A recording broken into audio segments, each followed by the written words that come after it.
आपने अक्सर देखा होगा बहुत पहले, जब या गांव में भी कभी कभी देखते हैं कि अगर फ़ैन का कनेक्शन करना हो या कोई चीज़ इलेक्ट्रिकल काम करना हो और उसके जो वायर होते हैं, उसके जो केबल होते हैं, उसका जो इंसुलेशन होता है वो काफ़ी सॉफ्ट होता है, क्योंकि थोड़ा लो क्वालिटी का केबल होता है। तो उसका कनेक्शन करने के लिए बहुत सारे जो इलेक्ट्रीशियन हैं या उसके जो काम करते हैं वो लोग, उनको आपने देखा होगा कि बहुत लोग तो टूल्स लेकर आते हैं, लेकिन कुछ लोग ऐसे भी हैं या आपने कभी कई बार ऐसा किया होगा कि उसका केबल का जो इंसुलेशन होता है वो निकालने के लिए आपने दांत से पकड़ के और खींचा होगा और उसका इंसुलेशन निकल जाता है, और जो भी कनेक्शन होता है आप करना होता है आप कर लेते हैं। लेकिन अगर ज़्यादा से ज़्यादा काम करना हो और कुछ इंसुलेशन होते हैं जो काफ़ी हार्ड होते हैं, उसको दांत से निकाल सकते हैं क्या? वो तो दांत ही बाहर आ जाएगा। हेलो दोस्तों, मैं श्रीकांत कुमार इस US electronic and electrical channel पर आपका बहुत बहुत स्वागत करता हूं। दोस्तों, किसी भी इंडस्ट्री में काम कीजिए, उसमें कुछ स्टैंडर्ड टूल्स होते हैं काम करने के लिए। उस टूल्स के द्वारा उस काम को आसानी से सेफली किया जा सकता है बिना किसी नुकसान के। मतलब कि उस अगर काम को करेंगे तो आपको कोई नुकसान नहीं होगा और आप अच्छे से काम कर सकते हैं। जो टूल्स होते हैं वो स्टैंडर्ड होते हैं। कल्पना कीजिए आप ट्रे वर्क करते हैं, आपको ट्रे करने के लिए दिया जाए और नट बोल्ट टाइट करना हो तो आप कैसे टाइट करेंगे? बिना पना का टाइट नहीं कर सकते हैं नट बोल्ट को। हाथ से कितना टाइट करेंगे? Hand tight. कुछ मेजरमेंट करना हो और आपके पास जो एक टूल्स होता है मेजरिंग टेप, वो नहीं हो तो आप फिक्स मेजरमेंट नहीं ले सकते हैं, क्योंकि बहुत लोग होते हैं वो नापते हैं बीता से। पहले लोग मेजर करते थे ऐसा, जब टूल्स अवेलेबल नहीं था उस समय। बहुत लोग हाथ से मापते थे, एक हाथ दो हाथ इस तरह। अगर दूरी को मापना है तो चल के कितना स्टेप गए, स्टेप के द्वारा मापते थे। तो ये जो है ये फिक्स मेजरमेंट नहीं आता है। लेकिन अगर आपको काम करना है तो आपको तो फिक्स मेजरमेंट चाहिए। बिना फिक्स मेजरमेंट के आप अच्छे से काम नहीं कर सकते हैं, क्वालिटी में काम नहीं हो सकता है। एक ही काम कभी अच्छे क्वालिटी में हो जाएगा, कभी लो क्वालिटी में होगा, अच्छे क्वालिटी में नहीं हो पाएगा। तो उसके लिए टूल्स बहुत ही ज़रूरी है। टूल्स का महत्व बहुत ज़्यादा है। इसीलिए अगर आप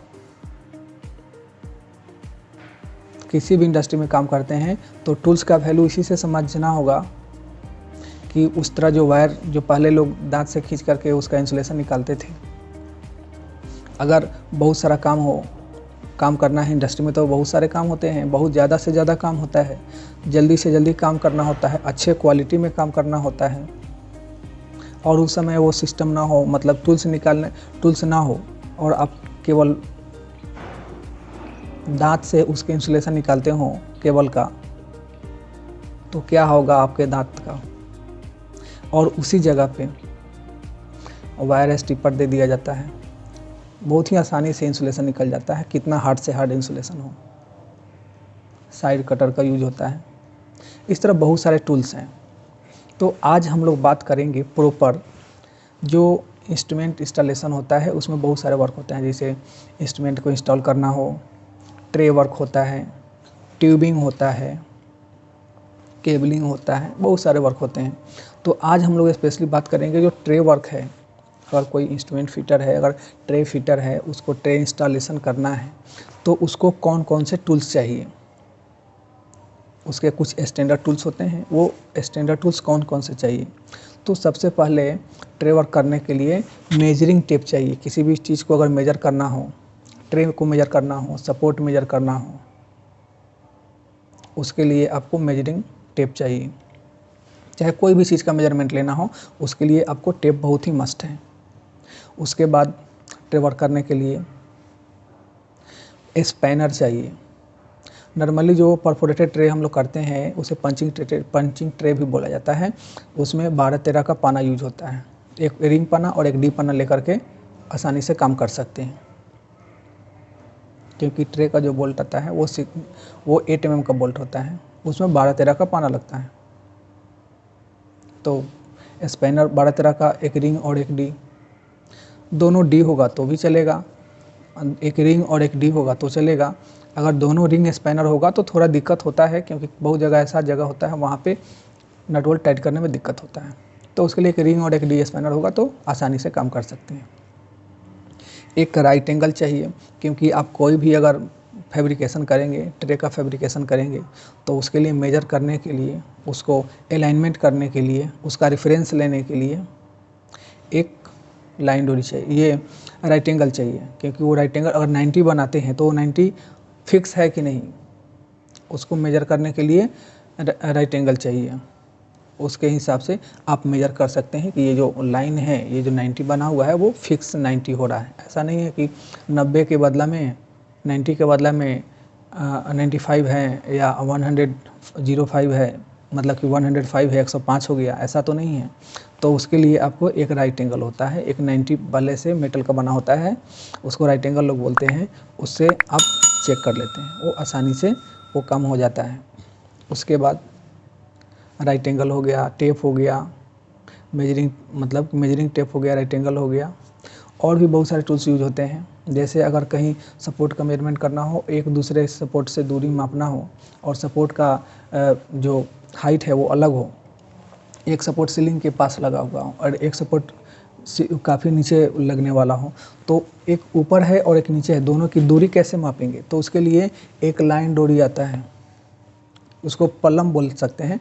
एक पलम आता है, वो पलम को वहाँ से गिराएंगे तो अब ये वो जो हाइट का जो दूरी है वो आपको यहाँ पे दिख रहा है। अब यहाँ से एक सपोर्ट से दूसरे सपोर्ट की दूरी माप सकते हैं, क्योंकि वहाँ हाइट पे तो जा नहीं सकते हैं मेजर करने के लिए, और वो तिरछा मेजर करेंगे। उसके लिए कोई एक रेफरेंस पॉइंट होना चाहिए। तो वहाँ से अगर लाइन डोरी ले लेंगे तो एक रेफरेंस पॉइंट यहाँ सामने आ गया, और इसके सामने से उसको आसानी से मेजर कर सकते हैं। इसलिए एक पलम ज़रूरी है। बहुत लोग उसको ओलन भी बोलते हैं बोलचाल की भाषा में, ऐसे उसको पलम बोला जाता है। एक लाइन डोरी यूज होता है। लाइन डोरी एक धागा होता है, वो पीवीसी का भी धागा हो सकता है, प्लास्टिक का, या नायलॉन का हो सकता है, या नॉर्मली जो वो कॉटन का ज़्यादा यूज होता है, कॉटन का धागा। इसलिए ज़्यादा वो यूजफुल होता है, क्योंकि वो जल्दी से सिकुड़ता नहीं है, वो आसानी से और अच्छे से पूरा बिल्कुल स्ट्रेट हो जाता है। तो वो भी चाहिए। उसके लिए अगर कहीं कोई मेजरमेंट करना हो, रेफरेंस लेना हो, तो ये सभी कुछ टूल्स हैं, जैसे लाइन डोरी हो गया, मेजरमेंट टेप हो गया। और टेप वर्क करते हैं तो हैमर भी चाहिए अलाइनमेंट करने के लिए। टेप मेजरमेंट टेप आपको चाहिए।